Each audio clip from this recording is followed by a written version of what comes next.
আসসালামু আলাইকুম, good evening ladies and gentleman. আজকের এই ভিডিওর সাবজেক্টটা যথারীতি very very important for Bangladesh.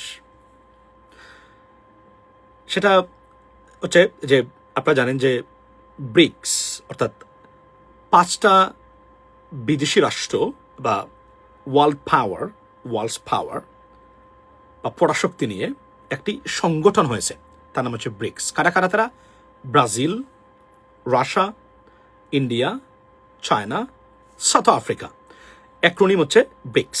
এবং এই সংগঠন বা এটা উদ্দেশ্য হচ্ছে যে ডিসেন্ট্রালাইজেশন অফ পাওয়ার্স, এটা বলতে পারেন আপনি, এবং বা ট্রেডস। এবং এটার মূল যে আপনার প্রজেক্টের উদ্দেশ্য হলো যে আপনার যে মার্কিন যুক্তরাষ্ট্রের প্রভাব বা বলয় বা পাওয়ার, শক্তি কমানো এবং তার বিকল্প একটা আপনার সংগঠন তৈরি করা, যেটা তাদেরকে আপনার বাণিজ্যিক সুবিধা দিবে। যে কারণে মার্কিন যুক্তরাষ্ট্র দে টুক ইট ভেরি সিরিয়াসলি এবং আপনার এটাকে তারা ডিডলারাইজেশন প্রজেক্ট বা এন্টি ইউএস অ্যালায়েন্স নামে অভিহিত করেছেন। এবং এই সংগঠনটাকে মার্কিন যুক্তরাষ্ট্র ভবিষ্যতে তাদের পাওয়ারের একটা থ্রেট হিসাবে মনে করেছেন তারা প্রথমে। যদিও এটার পাওয়ার বা ক্ষমতা অনেকটাই স্থিমিত হয়ে গেছে প্রেসিডেন্ট ট্রাম্পের সেকেন্ড টার্ম ক্ষমতায় আসার পরে, কেননা হি টুক অ্যাকশনস এগেইনস্ট দিস আপনার অর্গানাইজেশন। পার্টিকুলারলি বন্ধুত্বের খাতির নিয়ে যে সংগঠনগুলা, মানে যে দেশগুলা মানে মার্কিন যুক্তরাষ্ট্র থেকে সুবিধা নিয়ে মার্কিন যুক্তরাষ্ট্রকে, কেননা ডলার হচ্ছে আমেরিকান পাওয়ারের মূল চাবিকারী বা মেইন এলিমেন্ট। ডলারে হাত ভবিষ্যতে অতীতে যারাই দেওয়ার চেষ্টা করেছেন, মার্কিন যুক্তরাষ্ট্র তাদের সর্বশক্তি দিয়ে সেটা তার প্রতিহত করেছে এবং এই ক্ষেত্রেও সেটা হয়েছে। সুতরাং above all but overall or in a word, to the sum up you can say it is an anti-US alliance and এটা মার্কিন যুক্তরাষ্ট্রের গোপন নথিতে, প্রকাশ্য নথিতে সেটা তারা করেছেন এবং তার বিরুদ্ধে বর্তমান এটাই সবচেয়ে বড় মাথা ব্যথার কারণ মার্কিন যুক্তরাষ্ট্রের কাছে। এক্ষেত্রে এই ব্রিক্সের অন্যতম সদস্য ভারত। এই ভারত মার্কিন এই ব্রিক্সের মানে যুক্তরাষ্ট্র বিরোধী অ্যালায়েন্সের যুগ দেওয়ার কারণে প্রেসিডেন্ট ট্রাম্পের এই সেকেন্ডবার ক্ষমতা আসার সবচেয়ে ক্ষতিগ্রস্ত রাষ্ট্রের নাম হচ্ছে ভারত। তারা মনে করে বন্ধুত্বের মানে সুযোগ নিয়ে পিঠে ছুরি চালিয়েছে এই ভারত। সুতরাং তাদেরকে শিক্ষা দিতে হবে। এই কনসেপ্ট, এই শিক্ষাটাই তারা দিয়েছেন। এবং এই যে টার্ম আসছিল যে চীনকে শাস্তা করতে গেলে ভারতকে দরকার আমার, সেই সেন্টিমেন্ট বা প্রজেক্ট টোটালি ডিসেমিনেট করে দিয়েছেন প্রেসিডেন্ট ট্রাম্প। উনি বলেছেন, ঘোষণা দিয়েছেন, আমরা সিঙ্গেল হ্যান্ডেডে মানে চায়নাকে আমরা হ্যান্ডেল করব বা মোকাবেলা করব, আমরা ভারত বা অন্য কোনো দেশকে নেই। যে কারণে মার্কিন সহকারী পররাষ্ট্রমন্ত্রী ভারতে যখন আসছিলেন, উনি প্রকাশ্যে বলেছেন ভারতকে তারা একটা শক্তিশালী রাষ্ট্র হিসাবে দেখতে চান না। নজিরবিহীন ঘটনা যেটা নিয়ে তুলপার সৃষ্টি হয়েছে, অনেক আলোচনা সেটা নিয়ে হয়েছে। তারা মনে করেন এরা শক্তিশালী হয় মানে মার্কিন যুক্তরাষ্ট্রের রক্ত চুষে পরবর্তী সময়ে যুক্তরাষ্ট্রের বিরুদ্ধেই অবস্থান নয়, যা তারা মনে করেন চীন এই কাজটাই করেছে। কেননা একাই $700 বিলিয়ন মানে ট্রেড যারা একাই করতো যুক্তরাষ্ট্রের সাথে করে, তারা এত শক্তিশালী অর্থনৈতিকভাবে এতটা শক্তিশালী হয়েছে বলে তারা মনে করেন। এবং it is true by the way. So recently একটা তড়িঘড়ি সৃষ্টি হয়েছে, সেটা কি? সেটা হচ্ছে বাংলাদেশকে ব্রিক্সে অন্তর্ভুক্ত করা। আমি আপনাদেরকে এটা বলি সবচেয়ে সিগনিফিকেন্ট, এবং it's a conspiracy against Bangladesh. Why? Let me tell you why. যে কোন জায়গাতে যাওয়ার একটা দেশ যখন যায়, কোনো কোন প্রেসিডেন্টের সাথে তার ব্যক্তিগত সম্পর্কের খাতিরে যায় না।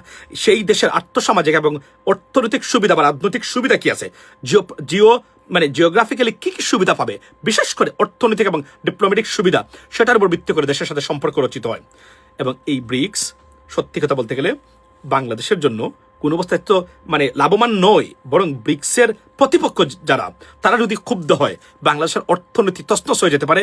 হতদরিদ্র একটা ক্ষুধার্ত দেশে আমরা পরিণত হতে পারি। এমনিতেই আমরা হতদরিদ্র দেশ আছি আমাদের রাজনীতি ফেল করার কারণে।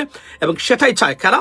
আমাদের সেই পার্শ্ববর্তী দেশের দাদা যারা আছেন, যারা আমাদেরকে বন্ধুত্বের খাতির নিয়ে সবচেয়ে বেশি ক্ষতি করেছেন এই 54 বছরে, এর আগ থেকেও করেছেন বা বিশেষ করে 54 বছরে, এবং পার্টিকুলারলি বিগত 17 বছরে তারা করেছেন। দেশটাকে ধ্বংসের পথেই নিয়ে গেছিলেন তারা। সেখান থেকে কোনো মতে নতুন যে সবাই মিলে দেশটাকে আমরা সেই পেট থেকে বের করে নিয়ে আসছি। এখন এটা গড়ার পালা। বাই দ্য ওয়ে, এখন তড়িঘড়ি কি তারা এখন ভারত যখন কোনো জায়গাতে বাংলাদেশকে ইনভাইট করে, মনে করবেন দুজকে ইনভাইট করতেছে, ওইটা বেস্ট বলার কোনো দরকার নাই। এটা একটা খানাও জানে, একটা জ্ঞান পাবি মানুষ সেও জানে।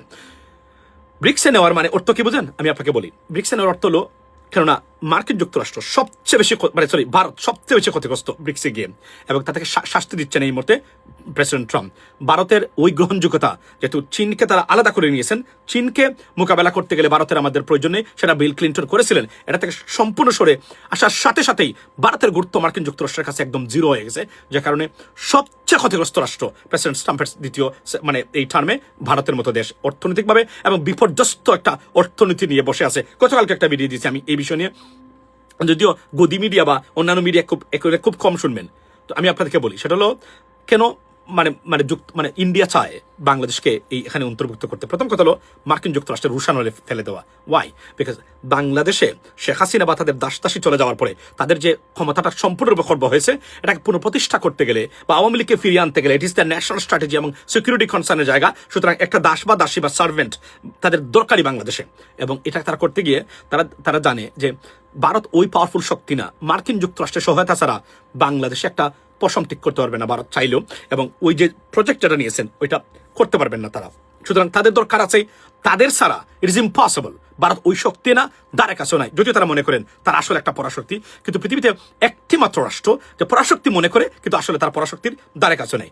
সো এটাই এখন এবং পাকিস্তান চায় না বাংলাদেশ সেখানে যাক। এবং আমি আপনাকে বলি, তো ভারতের মূল হলো যুক্তরাষ্ট্রের ডেকে নিয়ে যাচ্ছে আত্মীয়তার বন্ধনে, দেখেন ফ্রেন্ড হিসাবে, সেখানে নিয়ে ছুরিটা মারবে আমাদের পিছনে, আবার এটাকে মার্কিন যুক্তরাষ্ট্র দিয়ে কাজে লাগাবে, যেহেতু তাদের একটা প্রভাব এখানে আছে। এবং তখন তাদের বাংলাদেশের বিরুদ্ধে কাজটা করতে খুব ইজি হয়, কারণ ব্রিক্স মার্কিন যুক্তরাষ্ট্রের কাছে একটা শত্রু এবং চরম শত্রু সংগঠন এটা। কারণ এটা তারা প্রমাণ করেছেন, যেহেতু চীন রাশিয়ার মতো দেশ পরাশক্তি এখানে আছেন, এবং এটা ছিল তো। এবং আরো একটা জিনিস হলো, তারা পাকিস্তান এখানে নাই, পাকিস্তানের সাথে আমাদের সাথে সম্পর্ক চিহ্ন করতে চায়, কারণ তারা জানে এই মুহূর্তে বাংলাদেশের সবচেয়ে সেরা ছায়া হিসাবে পাকিস্তানের মিলিটারি যে পাওয়ারটা বাংলাদেশের জন্য সবচেয়ে গুরুত্বপূর্ণ। যে কোন ধরনের মিলিটারি অ্যাকশন, যে কোন ধরনের ঔদ্ধত্যপূর্ণ আচরণ যদি ভারত কখনো বাংলাদেশের বিরুদ্ধে করে, সবার আগে আমরা পাকিস্তানকে পাবো, এবং পাকিস্তানের পাওয়ার এই মুহূর্তে সারা পৃথিবী জুড়ে স্বীকৃত, এটা সবাই জানেন। এটা এইগুলো মূল কারণটা হল অসৎ উদ্দেশ্যে বাংলাদেশকে ডেকে নিয়ে বাংলাদেশকে বিপর্যস্ত করার ষড়যন্ত্র হচ্ছে ব্রিক্সে ডেকে নেওয়া এটা। এবং অর্থনৈতিকভাবে আমি আসি, ব্রিক্সে যে সদস্য আছে প্রতিটা সদস্যের সাথে বাংলাদেশের বাণিজ্যিক খুব স্বল্প আকারে ট্রেড যেগুলো আছে ট্রেডসের পরিমাণটা আপনি দেই। চায়নার সাথে বাংলাদেশ রপ্তানি করে $1.2 বিলিয়ন, চায়না বাংলাদেশে রপ্তানি করে $22 বিলিয়ন, ভারত আমরা রপ্তানি করি $1.5 বিলিয়ন, তারা রপ্তানি করে, তারা আমাদের দেশে অঘোষিত total it's gonna be up to $25 billion, যদিও এটা বলা হচ্ছে $20 বিলিয়ন, রাইট? সাউথ আফ্রিকার সাথে, আচ্ছা, তারপরে কোনটা, রাশিয়ার সাথে $1.5 বিলিয়ন টোটাল, রাইট? এবং সাউথ আফ্রিকার সাথে অনলি $125 মিলিয়ন, এবং ব্রাজিলের সাথে $150 million, whereas we export into the United States of America $13 billion alone. আমাদের গার্মেন্টসের টোটাল পণ্য তাদের উপরে। এটা গেল অর্থনৈতিক সমীক্ষা দিলাম। আর আন্তর্জাতিক যে পাওয়ার, ইউনাইটেড স্টেটস অফ আমেরিকা তারা যদি চায় বাংলাদেশের মতো হতদরিদ্র দেশকে একদিনে 1 ঘন্টার ভিতরে টোটাল অর্থনৈতিক অক্সিজেন বন্ধ করে দেওয়ার ক্ষমতা রাখে, ইট ইজ পসিবল। তারা যারা কতটা আগ্রাসী হতে পারেন, তারা নিজেদের স্বার্থের জন্য স্পেনের সাথে তারা ট্রেড বন্ধ করার ঘোষণা দিয়েছেন। ইট ইস আন্ডার ওয়ে রাইট নাও স্পেনে। এবং স্পেনের যে মাইগ্রেন্ট ক্রাইসিসটা চলছে এখন, তো এটারও একটা কোনো কারণ আছে, এটা আমি অন্য সময় বলবো আপনার কোন জায়গা থেকে এটা আসছে, শুধু স্প্যানিশ বর্তমান গভর্নমেন্টকে একটা শাস্তি দেওয়ার জন্য। সো এটা আপনাদের হয়তো বা মাথায় নেই, কিন্তু এটা আমরা জানি, এটাই হচ্ছে মূল কারণ এখানে। সো ব্রিক্সে যাওয়া বাংলাদেশের মরণ ফাঁদে পা দেওয়া, ভারতের ষড়যন্ত্রে আবারও যদি কোনোভাবে বাংলাদেশ যুক্ত হয়, বাংলাদেশের ভবিষ্যৎ অন্ধকারে নিমজ্জিত হবে, এবং ভারত সেটাই চাচ্ছে এবং পরিকল্পনা করে বাংলাদেশকে এখানে ডেকে নেওয়া। কারণ India is looking for N opportunity to punish Bangladesh, বা তারা জানে মার্কিন যুক্তরাষ্ট্রের সহায়তা ছাড়া পশম টিক করার ক্ষমতা বাংলাদেশের নেই।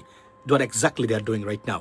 এবং দেয়ারফর, কেননা আমি মনে করি অন্তত 5 বছর প্রেসিডেন্ট ট্রাম্প থাকা অবস্থায় ইম্পসিবল, 5 বছর অপেক্ষা করে ব্রিক্সে দেখা, তাদেরকে বলে দেওয়া যদি তারা ইনভাইট করে, yes we will join but not now. অন্তত এই 5 বছরের ভিতরে আমরা ইনফ্রাস্ট্রাকচার ঠিক করলাম। কেননা ভারত যেহেতু আমাদের 3 দিকে আছে, প্রতিটা স্টেপ নিতে হবে বুঝে শুনে, যেখানে ভারতের লাভ সেখানে আমাদেরকে পিছপা হতে হবে। কেননা ভারত বন্ধু কখনোই ছিল না, এখনো নাই, ভবিষ্যতে থাকবে না, it is almost certain. That's what it is. ভালো থাকবেন। আসসালামু আলাইকুম।